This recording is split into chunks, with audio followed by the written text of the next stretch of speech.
Welcome to homework. Entropy of the system, we're going to make an approximation first, and then we're going to use an integral and see if there's any difference. So for part A, we can say that the energy lost by the hot water would be equal to the energy gained by the colder water. And we can say that the mass of the hot water times the specific heat of the water in general multiplied by the temperature of the hot water minus the temperature final of the system equals the mass of the cool water times C, the specific heat of water, times the final temperature of the water minus the initial temperature of the cool water. Now, we can say that the temperature final would then be equal to T sub hot times M sub hot plus T sub cool times M sub cool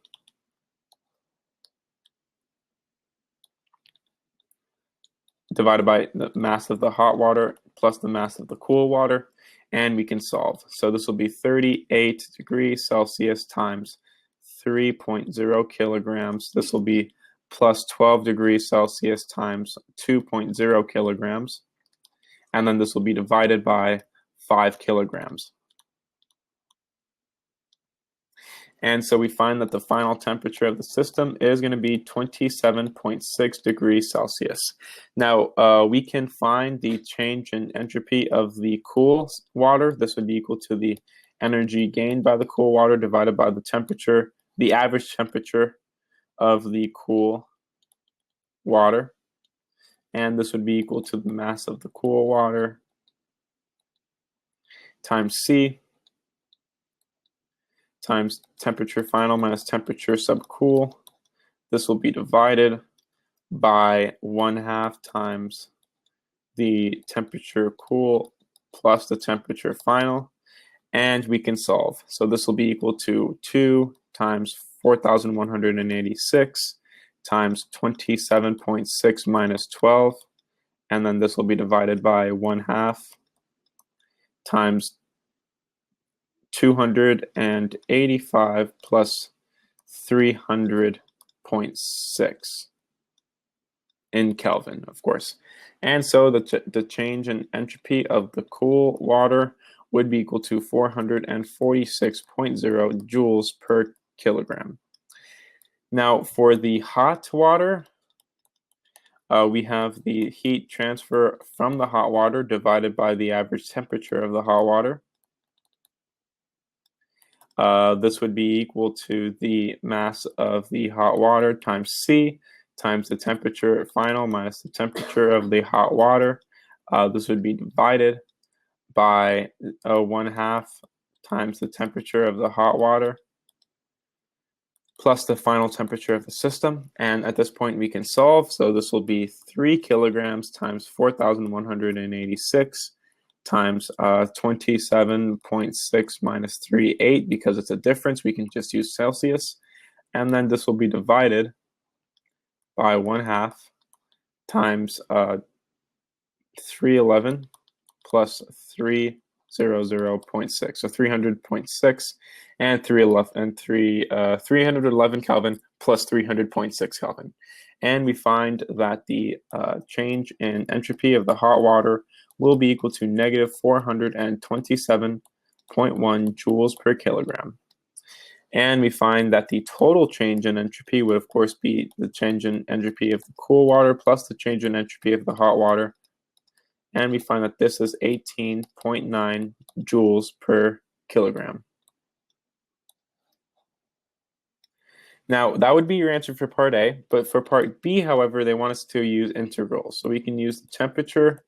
The change in entropy of the cool water would be equal to the integral of the change in heat transfer of the cool water divided by T, the temperature. We can say that this is going to be equal to the M cool C times temperature cool to temperature final dt over T. And then this will be equal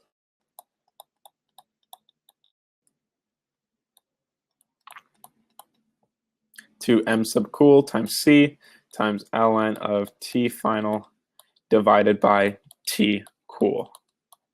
Now, At this point, we can solve and say that the change in entropy associated with cool water would be equal to 2.0 kilograms multiplied by 4,186 joules per kilogram per Kelvin, and then times the natural log of 273 plus 27.6 divided by 273 plus 12.0. We find that the change in entropy of the cool water will be equal to 446.2 joules per kilogram, rather. For the hot change in entropy, it's exactly the same, except now here it'll be the mass of the hot water times the specific heat of the hot water times the natural log of temperature final divided by temperature hot. And so we can solve this as well. The change in entropy of the hot water would be equal to 273 plus 27.6 divided by 273 plus 38.0. And this is equaling negative 427.1 joules per kilogram. And when they're asking us for the total change of the system, change of entropy, the total change of entropy in the system, this would be equal to the change in entropy of the cool water plus the change in entropy of the hot.